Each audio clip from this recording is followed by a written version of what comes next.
This is A Different Perspective with Kevin Randle. A retired U.S. Lieutenant Colonel, Kevin Randle has been studying UFOs for nearly 50 years.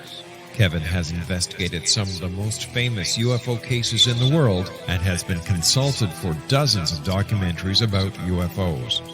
Considered one of the leading experts into the Roswell UFO crash of 1947, Kevin has written more than 25 books about UFOs, including the recently published Roswell in the 21st Century. Now, here's the host of A Different Perspective, Kevin Randle.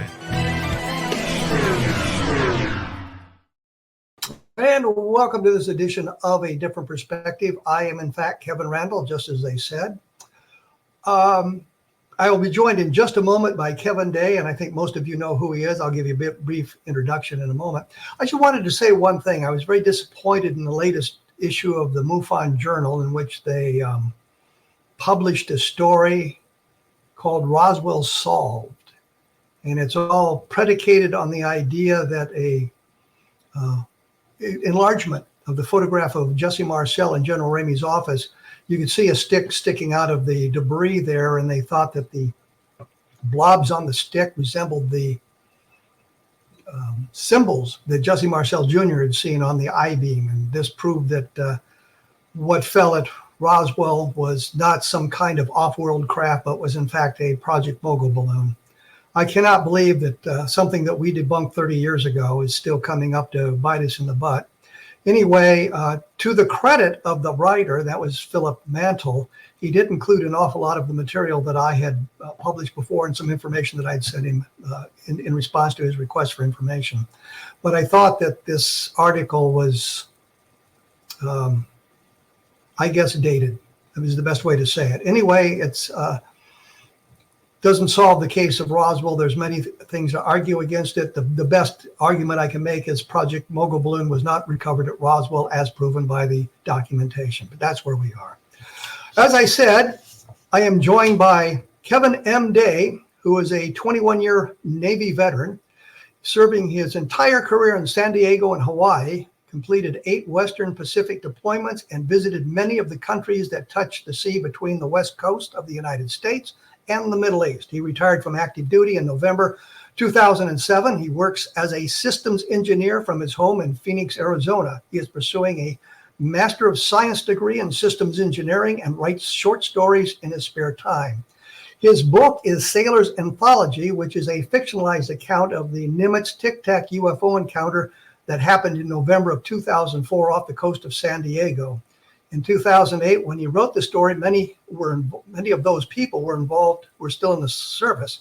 He chose to fictionalize the historical record in an effort to protect the identities of those still serving. When he tried to tell his story to others, he could tell that nobody really believed what he had to say, and they believed there had to be a more prosaic explanation, which is common throughout the UFO field, I suppose.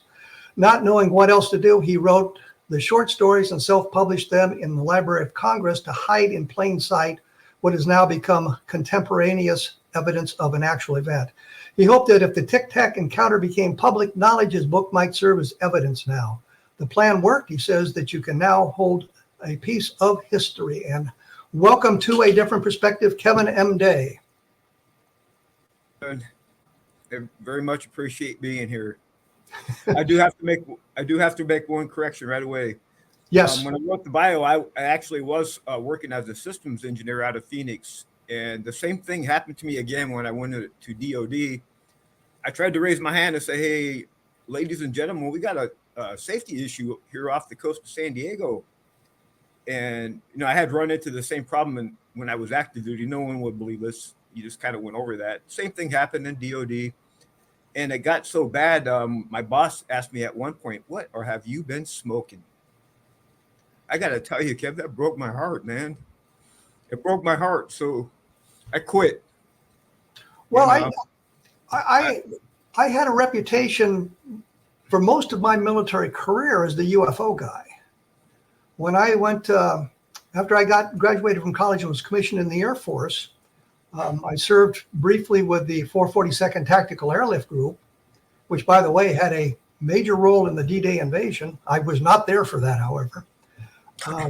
You were doing training. Yeah. But when that expired, the commanding officer said, would you like to stay on as a reservist in our unit? And there are 2 slots available, general's aide and intelligence. And not being that keyed in, I picked intelligence officer instead of general's aide, not realizing the opportunity being the general's aide would provide. The point is, as an intelligence officer, I had to have a top secret clearance, of course. And what I found out, my father knew the agent, OSI agent, who was conducting the background investigation of me. And they had 4 or 5 articles in that file that I'd written that was critical of the Air Force investigation of UFOs. Great. But it never impacted my my career. I would get information from people and things like that, but I never had a problem with it. Although I knew that most people inside the military didn't accept UFOs as extraterrestrial craft. So I understand where you're coming from. Yeah, I had kind of the opposite experience. I was never seen as a UFO guy my entire career. I was pretty much a straight stick, by the book combat systems training team member. And, when I was up and coming, I always kind of listened to Art Bell, Coast to Coast AM, and I always had a curiosity active. And, being out that much time at sea and behind radars and going out at night and looking at the stars, I was always kept it in the back of my mind, my eyes open, but I had never, ever seen anything. And I got to tell you, Kev, the really weird thing about this event, like you had mentioned, I had made 8 deployments. I was part of 6 different at-sea commands, including 3 admirals tours and 3 Aegis ships. And this is a very strange part of this scenario. And if I get emotional here, you'll understand why in a minute. Absolutely. My very first deployment, I had done really well on operations A school, graduated number 1 out of 90. And because of that, I worked really hard. Because I wanted first orders. I wanted to have a choice where I was going to go. I chose Vincennes, USS Vincennes, CG-49 out of San Diego, California. My first deployment under Captain Rogers. We deployed. I had gotten there, did the workup cycle. We deployed. It was during Iran-Iraq war. They'd almost shut down oil shipments in Iraq and through the Gulf there. And we were patrolling the Straits of Hormuz. I'm not real clear exactly what happened, but because it's very confusing. Our helicopter may have crossed the international line, and rightfully so, the Iranian bog hammers came out and to check it out. What the heck are we doing? So in their territory. And whatever happened, shots were fired at the helicopter. And we went to general quarters. We were, and they came at us. They were open fire. We opened fire back, and we ended up sinking 9 bog hammers. And the ship's twisting and turning, bobbing, and we're trying to land the helo back on board as we're trying to return fire and not get shot. And I was a newbie. I had nothing at all to do with the surface side engagement or the air side engagement. I had a pretty boring watch called JOTS, Joint Operation Tactical System. But the weird thing is, Kev, I was standing, my job was right behind Captain Rogers. I was the closest person to him behind anyone.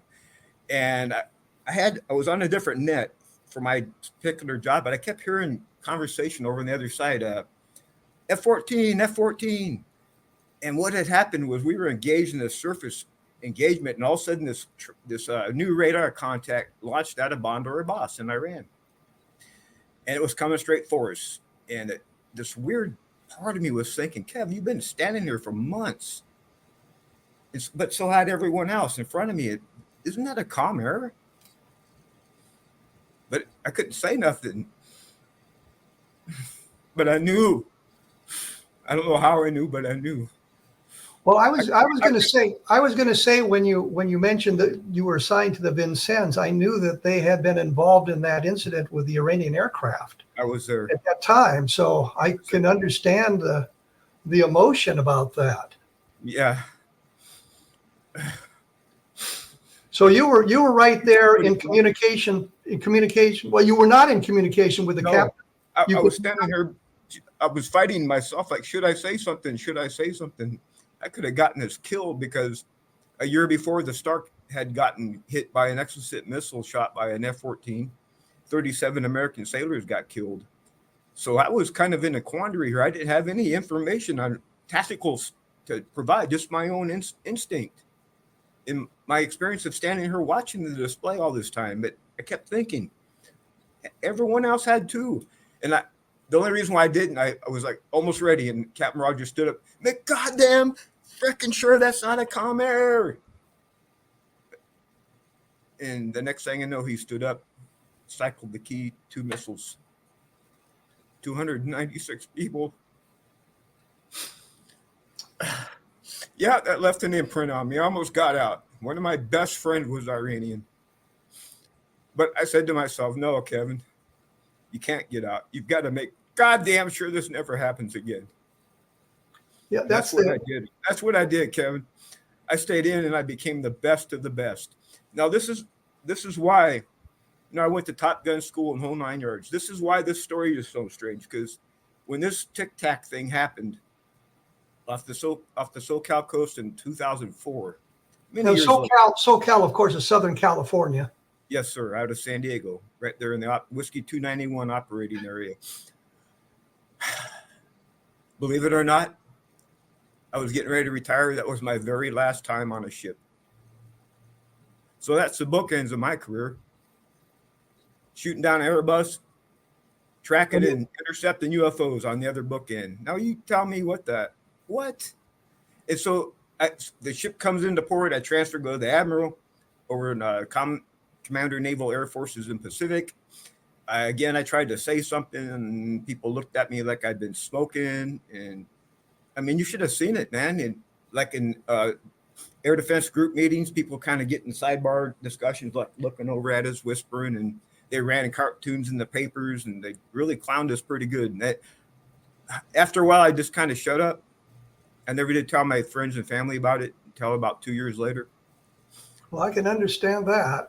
Yeah, and so I missed. I was E8, Senior Chief Petty Officer, and I was up for E9, and I had a pretty good shot of making it. But for whatever reason, they only made one E9 in the whole Navy that year. I would say that making E9 is the epitome of an enlisted career. You're at the very top, the very pinnacle of an enlisted career. It's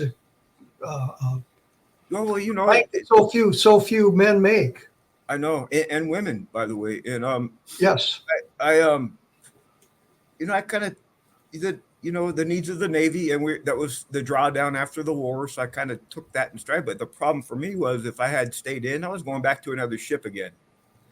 So I had a good job offer, someone I'd known for a long, long, long time.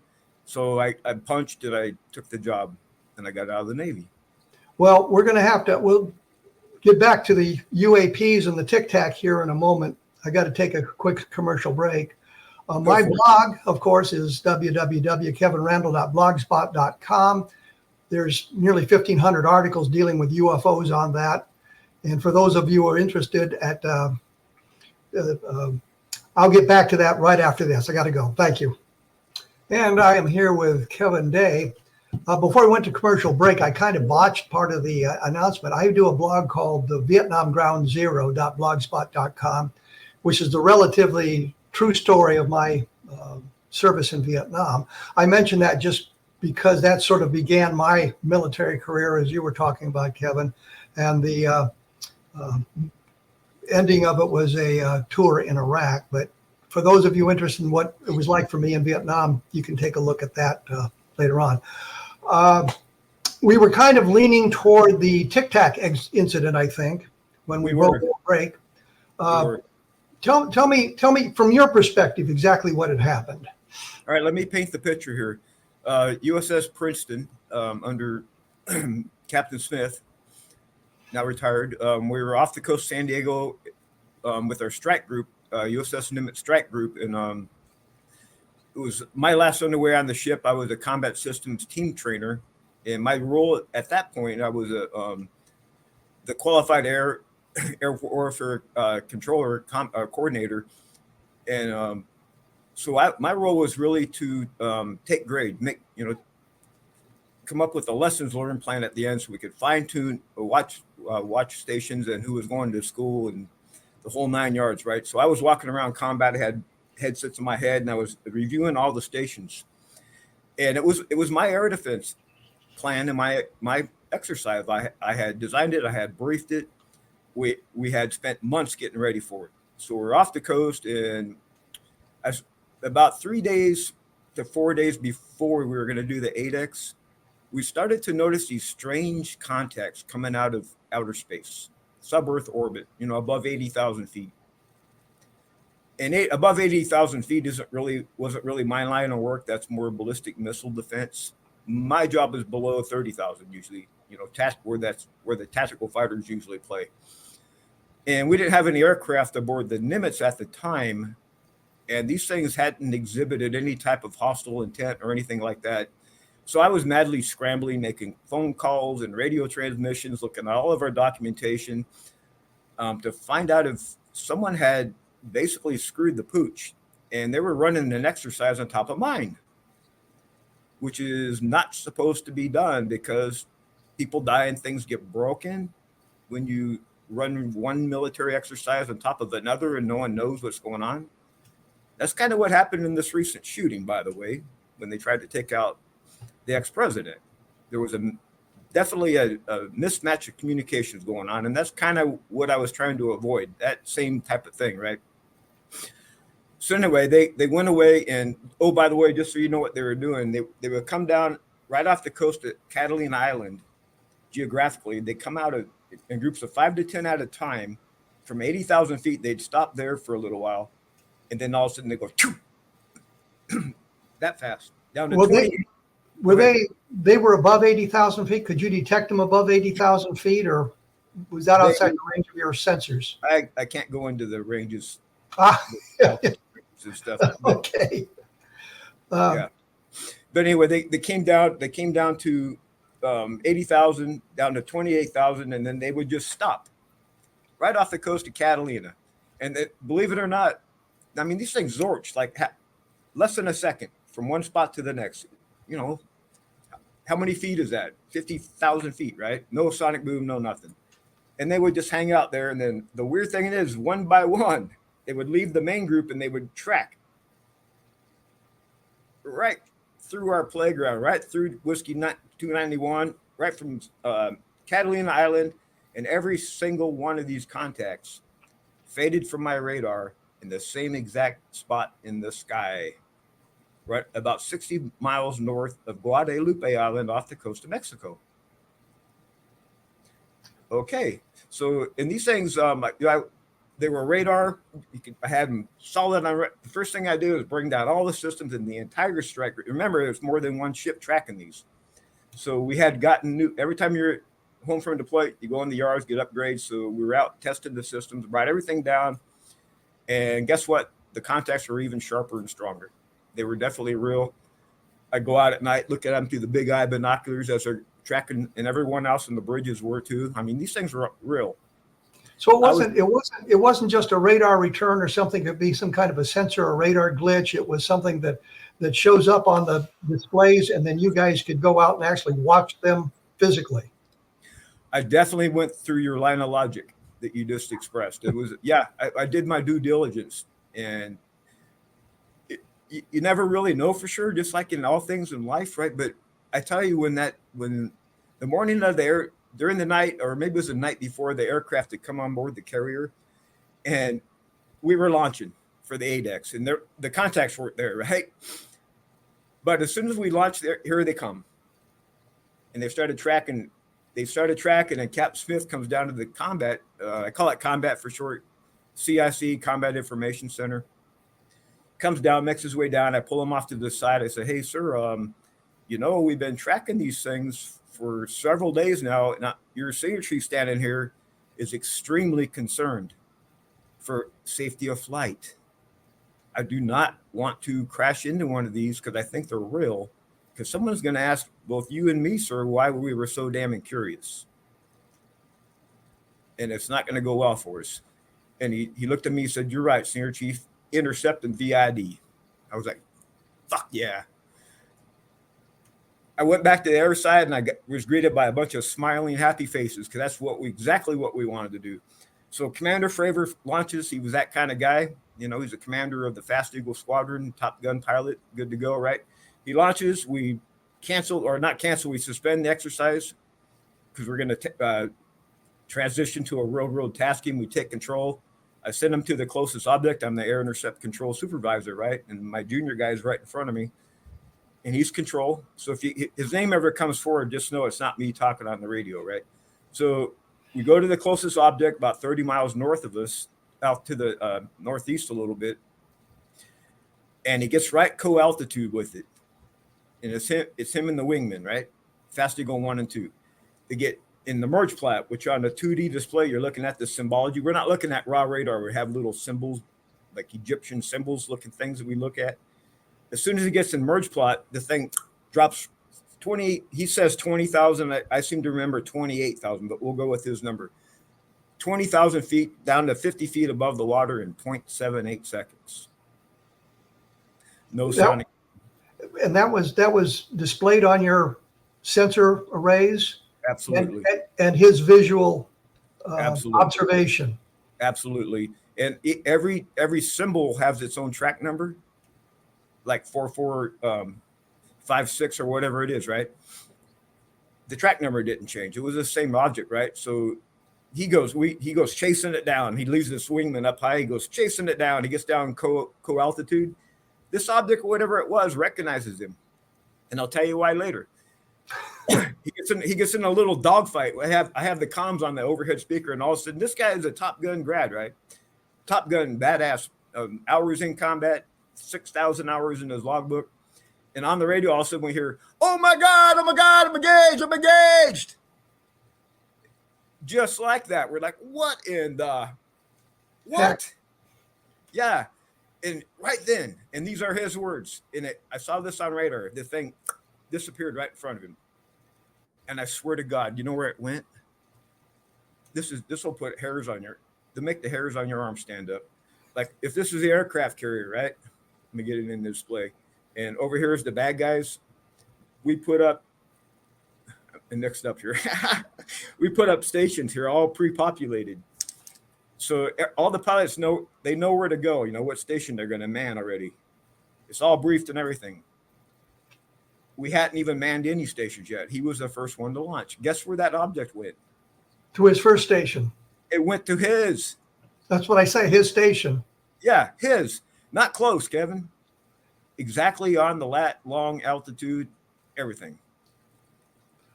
And how do you react to something like that? So we reacted by canceling training, is what we did. Now, I want to kind of fast forward to what happened here a little bit. Well, let me ask you a question. Let me ask you a couple of questions here. Was all of this? I'm assuming all of this was recorded. Absolutely. So not only the displays and the sensor data was recorded, but the communications was recorded, and and what was going on in the aircraft was recorded. Absolutely. So it's not just your interpretation or his interpretation of what he was seeing. We've got it documented as well, so it can be looked at by people who can interpret it from a calmer position because they're not engaged in the activity. Yeah, and there's real good reasons for it. Obviously, number one, you want if there's an accident, you want something to figure out what the heck went wrong, right? Number two, you got lessons learned, so you can go back and apply lessons that you've learned. Oh, we can do that part better. And the third reason, there's other reason, but a third reason might be technical, like something glitched in the system or something. We got to record it and figure out what happened. But yes, the answer is yes. It was all recorded. And during the night, a helicopter came on board the ship. I was in my rack sleeping when this happened. Apparently, two people in suits and ties came on board the ship and took our data. Apparently, it happened to the other ships too. So it was not just your ship involved in that. It was all the ships in the fleet were involved. That is my understanding. Of course, I wasn't on the other ships, so yes, it's hearsay. I don't have proof. But the helicopter, well, you weren't there, you didn't see it. Was anybody able to identify where the helicopter came from? Do we know who these people were? Short answer is no. I'm sure there's people that know, but I never found out. You're not one of those lucky people. I wasn't one of them, no. But the captain would know. I'm not even sure he knew. Well, he would know where his orders came from. I can't believe he'd surrender that information without some kind of authority to do so. Well, you got to remember, underway on a ship, we've got helicopter operations coming and going all the time for all kinds of personnel transfers, logistical transfers, training and lessons learned and stuff like that. So we're constantly setting flight quarters on the ship. Now, for example, if the admiral's coming on board the ship to visit us, the captain's definitely going to know, and be tuned in onto that. But if there's just like a parts run or something that's come over the ship, he may know about it, but he's okay, got it. It's part of the plan of the day. Check. Let me know if something goes wrong, type of thing. So the clean answer is I'm not real sure what he knew and what he didn't know. I was never told. But I'm thinking that this would be something, it's not like a parts run. It's not like the admiral showing up. It's these two guys showing up, and they're taking the data from you guys. The captain would have to know that. I cannot think of a situation in which he would not know these guys are coming on board and they're authorized to take this material away with them. Well, he definitely knew that part, but maybe he didn't know the why part of it. Well, yeah, that, or or probably, you shall do. Yeah. May not have known the agency they represented either. I'm going to have to take another quick break here, and we'll get back to discussing this in just a moment. Once again, I say try to do this in the right order. The blog on UFOs is kevinrandle.blogspot.com. There's an awful lot of information up there. Shows from the past are also available through that blog as well. I will be back right after this with Kevin Day, and we'll be talking UAP. And I am here with Kevin Day. And before we get back to our discussion of the Tic Tac incidents, I guess we could call them, I'm always very bad at promoting my own work, but I want to say this. I've looked at depth at the Washington National sightings, which took place in July of 1952, in which we had some of the same sort of things going on, jet intercepting UFO type objects, multiple radars involved, multiple stations involved, multiple pilots involved, commercial pilots, military pilots, people on the ground, a mass of people on 2 consecutive Saturdays in July of 1952, which resulted in what I think of my favorite headline ever in a newspaper, which is the Cedar Rapids Gazette. In a headline right out of a science fiction movie said, "Saucers swarm over Capitol," banner headline across the front page. But the real point is, it's not just one guy seeing something or 2 guys seeing something. It's a multitude of people, multitude of pilots, multitude of radars being involved in those incidents. And when the fighter interceptors would arrive in the area, many of the UFOs would just disappear from the screen. And once the fighters left, they would all come back. And that's from what the people in the radar room told me, both Dewey Fournay and Al Chop. Both men were there, and I had an opportunity to talk with both. So we're now involved with this. This was not just a single sighting. This was a series of sightings as well. Is that correct? That's correct. It was over the course of about the November 10 to about the November 16. They came in groups of 5 to 10 at a time. If you counted up all the objects and all the groups, it was about 100 of these objects.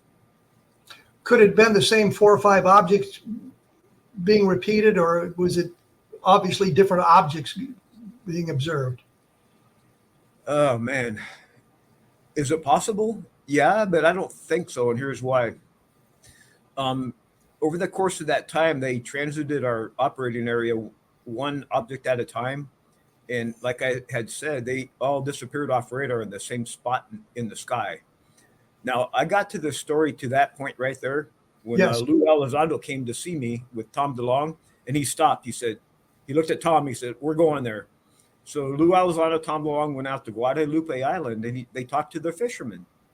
And the fishermen out there were like, "Well, gosh darn, it's about time someone came out here and talked to us."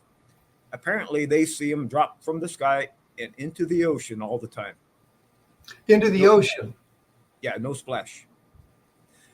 And so I'm guessing, speculating, if you will. There's something down in the ocean that they want, or they have a need, or there's a reason why they're going down there. Now, is it, like, to answer your question, is it possible it's the same group going over, recycling over and over and over and over? Well, we do it on the aircraft carrier, so I guess it's possible. Well, I'm concerned about the distances. Are we looking at something that you believe to be extraterrestrial, off-world type alien creatures? I have no other explanation. But I have to tell you, Kevin, my mind is open. I'm looking for the truth, and I don't care what it is. I want the truth. But I have to tell you, my gut instinct at this point is, yes, we are dealing with an intelligence that is not human. Well, I look at it's not modern human. Let me put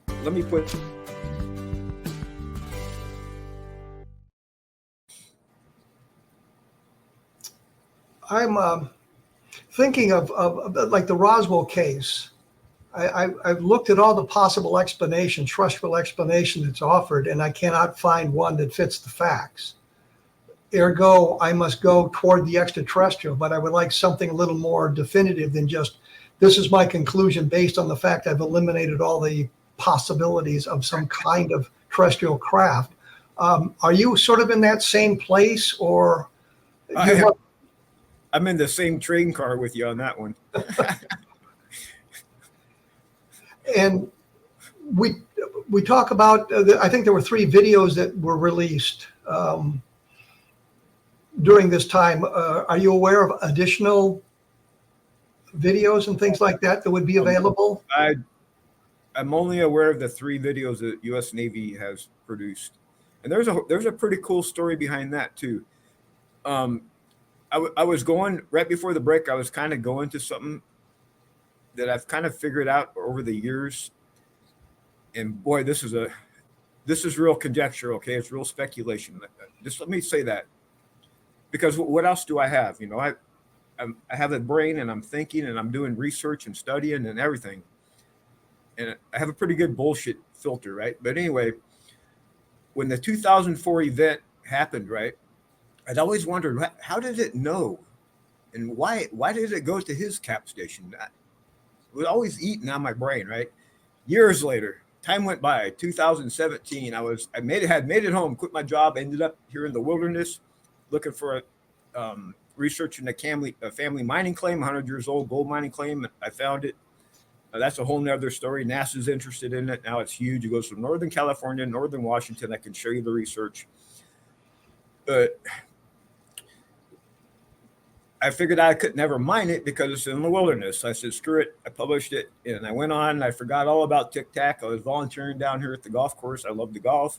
I just reopened the kitchen, and the golf tournament was on. A final putt on number 17. I was carrying out a plate of food. Hey, Bob. I dropped it. You just spoke about the videos. That one video, the Tic Tac, was playing on CNN. I was so freaking shocked. I don't know how I made it home. You know why? Because I was the only person on the planet that had actual evidence that it really happened. It was in my book in the Library of Congress, just like I had planned. Now, you say your book. I wish my book was for that moment. If it ever became public, I could prove it really happened. How else do you explain the presence of my book in the Library of Congress, of all damn places, that totally tells this whole story from A to Z? Now, I changed the names and I changed the date by 1 year, but the name Tic Tac is in the book. The names of the ships are in the book. There's no question it's the same story. And of course, it was in the Library of Congress prior to that information. I checkmated them. Yeah, that's why I published it. To publish it, to do that, and to get it off my head, to get it off my mind. I've done something with it. I can go on in life. So it was therapeutic too. I did it for a couple of reasons. But so what happened was I came running home. I get on the phone with my buddy, Gary Voorhees from the ship. And I said, hey, Gary, he was from Computer Guy, right? I said, you and I were there, and we can't let Commander Fravor twist in the wind here by himself. We've got to speak out. we've got to let people know this really happened and we have evidence. Long story short, we formed a company called UAPX. It's I'm no longer part of it, just so you know, nonprofit. We planned a mission out in SoCal, and we're going to shot in the dark, right? We're going to go out to SoCal, and other people got involved. I had Dr. Kevin Knuth and Dr. Matthew Zidalgas from the New York University. I had Carolyn Corey, a movie producer, and I had David Altman, another movie producer. I had David Mason. He's probably the best technologist on the entire planet. And we had this table set up about 20 feet long, set up with all kinds of gear you can possibly imagine. Scientific equipment, right? And none of us had any idea anything was going to show up. It was a shot in the dark. Caroline Corey spent a fortune getting us there and all the logistics and everything. She took a real chance. So we got all set up, and guess what happened? They showed up for us. Not only Kevin, not only that, according to the quantum physicists, the astrophysicists that were there, they took 600 hours of data and they looked at it in the labs. They are believing right now that they came through a wormhole. Radar detectable objects came through a wormhole. They say hi to us, apparently. So my mind immediately went back to 2004. Remember how I said that object knew our intentions? Yes. Didn't they just know my intentions again? So then they knew my intentions twice now. So I'm thinking, I was actually thinking out loud. I must have been, because I was sitting there thinking, intention. That's it. That's what. And all of a sudden, Dr. Zidalgas walks up to me, and I still get goosebumps. And he said, Kevin, I have a question for you. I said, what, sir? He said, do you think intention has anything to do with this? And I froze. I said, yeah, absolutely. And it took me years to figure out the role of intention in the universe. But Kevin, I got to tell you, I think I did. In fact, in the last 2 months, I have developed actual mathematical equations and I have a bunch of derivative equations off of it too, that directly relate the force of intention to the fundamental forces. Gravity, strong nuclear, weak nuclear, and electromagnetism. And this is how I figured it out. And it all led from one question. And let me hit you with it. And let me run through my logic here before you interrupt me. It's like a chain of 4 questions. Well, wait. I'm getting awfully close to the commercial break. So yeah, definitely take the commercial break. Because this is like the juicy part of the interview. So take the commercial break. I've got like 2.5 minutes before we get there. So I'll fill the time with a couple I can run through the logic real quick because it's real easy. Let's save it for the last segment and get it all stuck together so we don't have that break interrupting it. I was going to say, because you talked about electromagnetic energy involved in this, and I've been studying the Levelland UFO sightings from November of 1957, where the objects were close to the ground. They stalled car engines, filled radios with static, dimmed headlights, and all that sort of thing.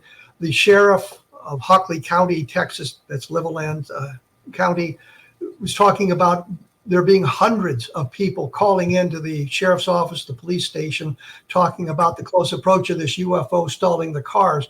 It's a marvelous case. The Air Force managed to deflect everything to a question of how many people were involved. They said there were 3 people who actually saw an object. Don Kehoe, who is the director of the National Investigations Committee on Aerial Phenomena, which was a civilian organization, Major Don Kehoe, who had been a Marine pilot, as a matter of fact, said there were 9. I went through the Air Force file and found 13 people. So the Air Force file even kind of negates their argument. The real point is we're looking at this event from 1957, 1952, the Washington Nationals, and we can see where the government and the military conspired, I guess is the best word, to downplay the importance of these sightings. They've been going on that long, and we've got all this evidence built up, and yet it's been misdirected into other areas. We're told that these things are are hallucinations, delusions, misidentifications, and all sorts of things. And yet the documentation exists, the evidence really exists. I personally haven't held any of the debris or anything like that in my hands to say, yes, this is physically real and it's not made from this earth. I would like to see that. But once again, I will say that all of the things that I have seen with the Roswell case and these other cases, we've eliminated the prosaic, we've eliminated the terrestrial, and we have no explanation other than we move toward the extraterrestrial. When we come back in just a moment, we'll get to your logic, and we can do it without having to interrupt it. We will be back right after this. I am joined by Kevin Day, and before I let him get into his long process here, let me just say, for those interested in verifying some of what he said, you can go back and you can find his book, Sailor's Anthology. It's available on Amazon. You can check out the publication dates and see how it predates the release of the Tic Tac information, kind of validating some of what he's saying here. The floor is yours. All Give right. it to us. I'm going to ask you a series of 4 questions, and it's only 2 answers, yes or no. So I'm assigning 50-50 probabilities to them because I don't know the answers. First question, and you don't have to answer. We're just going to go through the logic. Was the universe intentional? Yes or no? I don't know. So I'm going to assign 50-50, right? Let's take the chance that it was intentional. Okay, then what happened to the intender? Did the intender survive the Big Bang that he created or she created?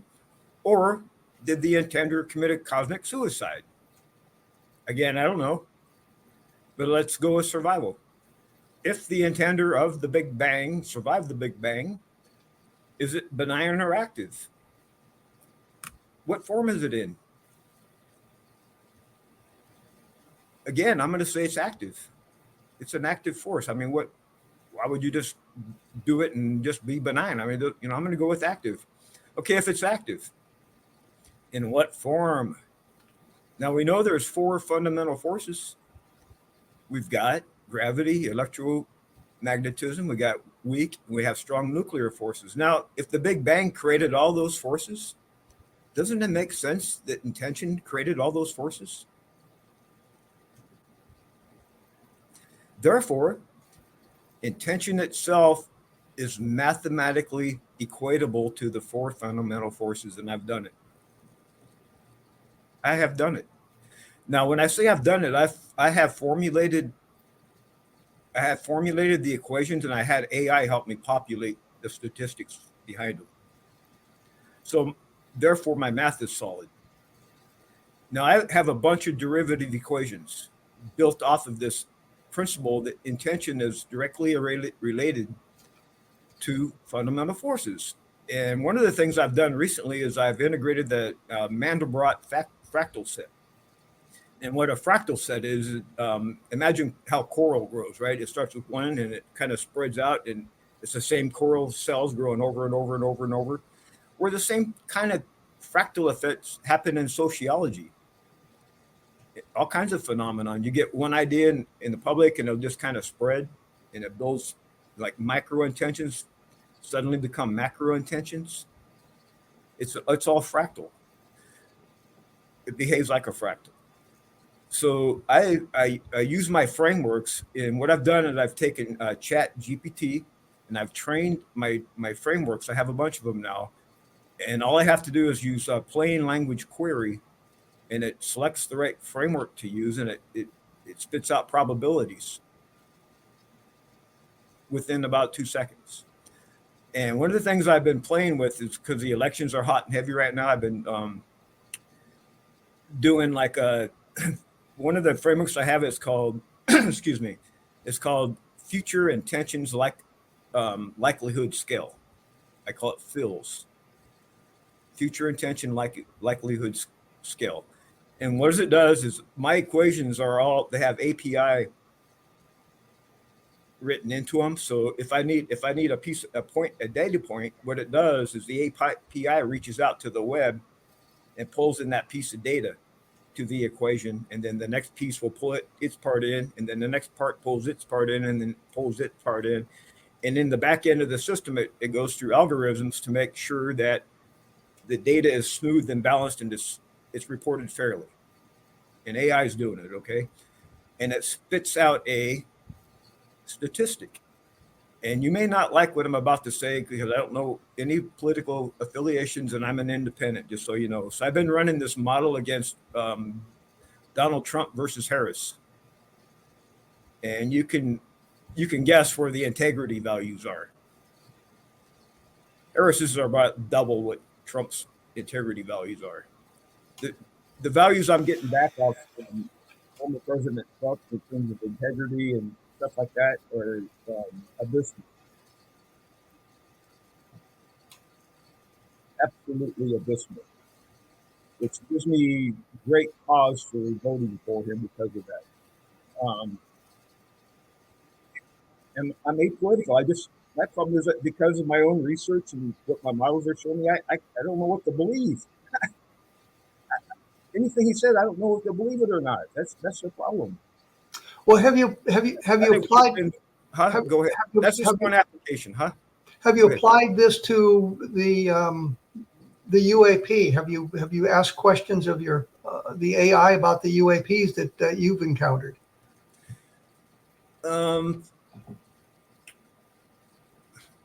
That's really an open-ended question. I need a precise query. But what I can do, what I really like to do, is anyone listening to this, challenge me through you, Kev. Have people collect some queries people want done, and I'll produce reports for you, and I'll just show you what this thing can do. For example, what's one that I did recently? I had it set up to automatically report the deltas between polling data in the swing states, just so I could get the trends of the polling data.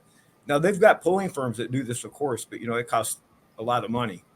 The models I have do it in like 2 seconds, and I've been comparing results, and my results are better than theirs.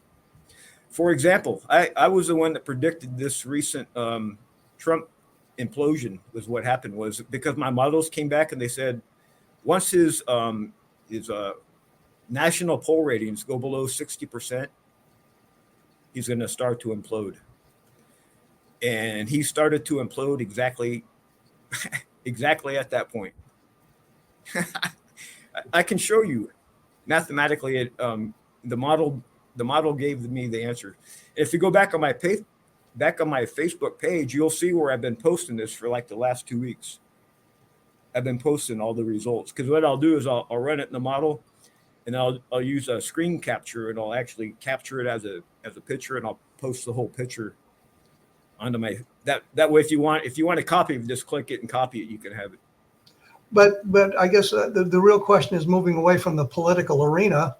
The whole reason was to give you some examples using a situation that's it's on everyone's minds right now. But these models can be used everything from, you can use them in chemistry, you can use them in physics, you can use them in math, you can use them in biology, you can use them in social phenomenon, you can use them in astrobiology, quantum physics.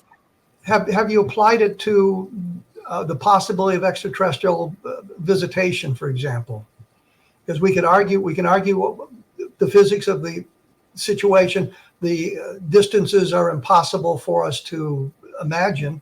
The length of time it would take to travel between stars or among the stars is literally astronomical. The short answer is no. And since you asked it, I have to ask myself, why not? Maybe I'm just not ready there to do that with it yet. And part of the problem, Kevin, is I don't know what to ask. I mean, in order to get the right answer, you have to ask the right question. That's the key to this whole thing. You have to know what questions to ask. Otherwise, you're going to get the wrong answers. Well, I know David Rudiak, who's been trying to interpret the Ramey memo, which is this document General Ramey was holding in his hand when he's photographed in 1947, about the text.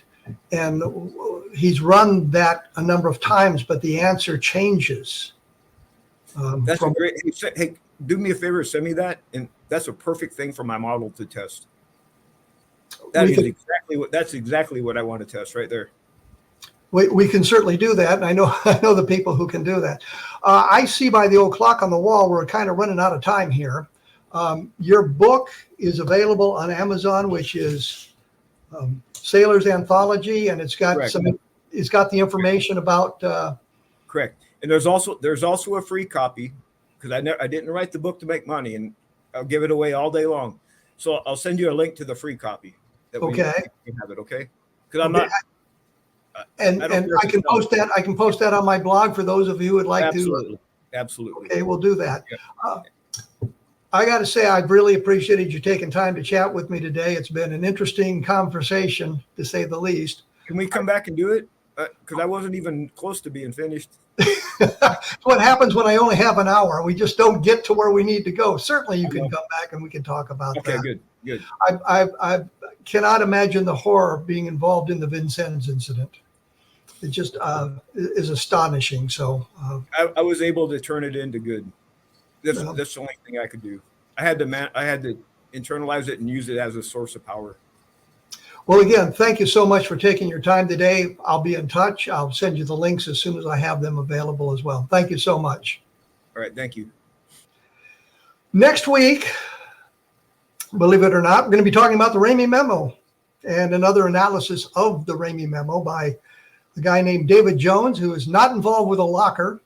That's a kind of a, I guess, nautical joke, or the monkeys for that matter, which would be a musical joke, I suppose. He's looked at the data using, I think, one of the scans that I was involved in at the University of Texas at Arlington Special Collections. I've been there twice where we've done scans as the technology has advanced to see if we can discern what the memo says.